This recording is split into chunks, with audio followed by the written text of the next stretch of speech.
This episode is brought to you by Amazon Prime. There's nothing sweeter than baking cookies during the holidays. With Prime, I get all my ingredients delivered right to my door, fast and free, no last-minute store trips needed. And of course, I blast my favorite holiday playlist on Amazon Music. It's the ultimate soundtrack for creating unforgettable memories. From streaming to shopping, it's on Prime. Visit Amazon.com/Prime to get more out of whatever you're into. Hey, aren't you that PBM? Middleman, at your service, doctor. Don't you get rebates that save money on medicines? Oh, PBMs like me get big rebates. So why do patients tell me they're worried about their costs? No one says we have to share the savings with patients. Congress should make sure medicine savings go directly to patients, not middlemen. Visit phrma.org/middlemen to learn more. Paid for by pharma. Welcome back to the show, guys, and today we're going to do an unofficial follow-up on our previous podcast episode. In the last podcast, we spoke about picking a strategy and advice on how to go through the process. Today, we're going to talk more specifically about target taking. Now, something that I really like that I said in the last podcast, I like everything I say, but particularly, I like the conversation we had on how the longer path to learning how to trade is typically shorter than the shorter path, right? If that doesn't make sense, just go back and listen to that previous episode, and it certainly will. In today's episode, we talk about something a little bit similar, how the more profitable path, or the quote, more profitable path, can actually be less profitable than the less profitable path, in quotes, right? It will make sense when you listen to the episode. But just to give you some background, we were doing some trading in my live trading room. We were looking and analyzing a trend continuation opportunity, and we were talking about different target levels and kind of the different hardships and mind states that you go through when deciding, hey, should I take everything off at a conservative target? Should I take everything off at an aggressive target, so one that's further away? Or should I kind of do a half-seas where I take a portion off at target 1 and a portion off at target 2? This might actually become a YouTube video later, so watch that space for the full video of the analysis. But right now, you get the audio version. Enjoy. That's a long way down there, right? We look at this trading opportunity, right? This is what? That's 150 pips down there. You got to get some off, right? You got to get a little bit off.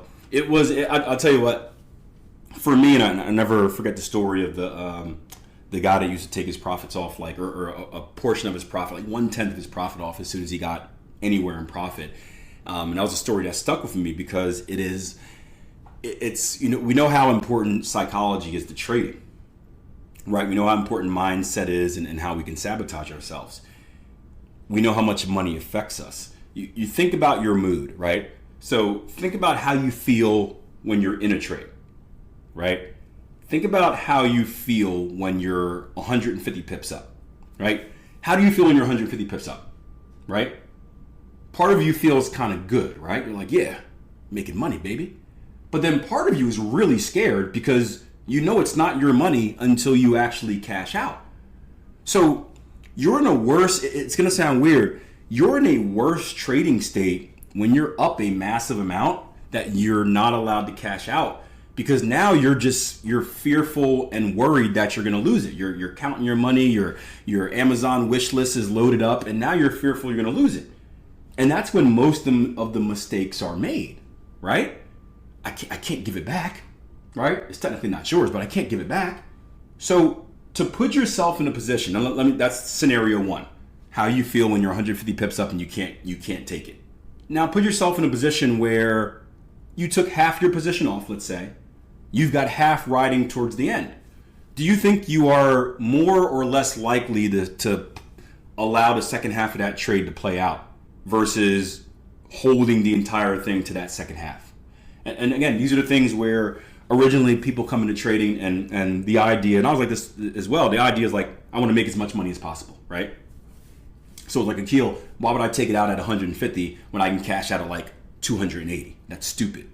And I'm like, yeah, like in theory. But when you're actually in the market, it is different. I told you guys this story before.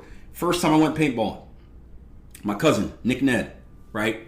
We're going paintballing. We're two big, tough football players, right? Well, one big, tough football player. He was the crazy cousin. He was on kickoff, right? His job was back when they allowed wall busters. I don't know if you guys have heard of wall busters or wedge busters. Cody knows what I'm talking about. It was the guy that would run straight down kamikaze style and just throw himself into the blockers. Like, his whole job was the blockers would kind of get together in like a group of three to like create like this wall for the returner. And his job was to run down as fast as he can and just throw himself into those three blockers. Like, he's crazy, right? And we went paintballing and we're talking all this crap like, yeah, we're just going to run up and we're going to start shooting. And like, if those things hit us, it don't matter, right? Just paint. We're football players, right? Nick Ned, you throw yourself into walls for a living. We're like, yeah. And we get off the bus, right? We're up in the Poconos. We get off the bus, right? We're ready. Horn goes off. We run up. Crazy, crazy, crazy. We're running. Bullets are flying. Poo, poo, poo, poo, poo, poo, boom. Nick Ned gets shot in the neck with a paintball, and all I hear is, ah! I hide behind a bush. I said, oh, crap. This is not what I thought it would be. I'm thinking here, like, I get hit, I brush him off, right? I'm made of steel. This body is made of steel. Nick Ned's body was made of whatever it is, vibranium, the Black Panther stuff, Captain America's shield. Like, this is my hero. He's invincible. He gets shot and lets out a... I never heard that sound come from him. He's down. He's down. My whole idea of like, I can do this was out the window. It was self-preservation. I hid behind that bush and I did not look out. Someone else was going to win that game. I did not look out. But it's the same way, right? We say we're going to do this, right? I'm going to hold it for 280 pips because I'm the man, I'm the woman, yeah, right? But then when we're actually in it, it's a lot harder.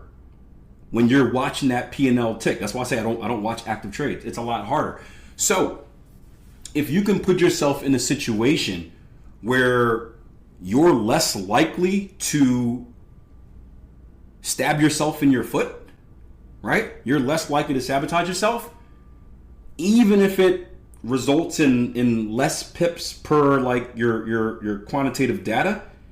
In reality, it would result in more pips because you're less likely to do the things that would take the pips away from your perfect results, right? Your perfect results, you wouldn't actually achieve your perfect results because you would end up sabotaging yourself. So less results, but more realistic is going to be more than perfect results that you're not actually going to do, if that all makes sense. So for me, I always want to put myself in a peace of mind. That's, philosophically, structure is important to me, so I just don't believe structure is going to get broken until it is. That's one thing. But even put that aside, cashing out and making it a win, reducing your risk, right? One or the other or both, puts you in a much better mindset. It's like being at the craps table or whatever table you're at, and you've already gotten your bet back, right? You're playing with house money. And now you're more likely to capture those big wins. So, good stuff right there. Hope that makes sense. Again, I may post the entire kind of analytical video on YouTube at a later date. So if you're not subscribed to the YouTube channel, make sure you do that. Been releasing a lot of long form videos lately, which have been getting rave reviews, and also the usual shorts that I put out on a regular basis to give you kind of quick trading tips to help you with your day. So Akil Stokes YouTube, become a subscriber. Don't miss the content, and I'll see you guys next episode. Take care.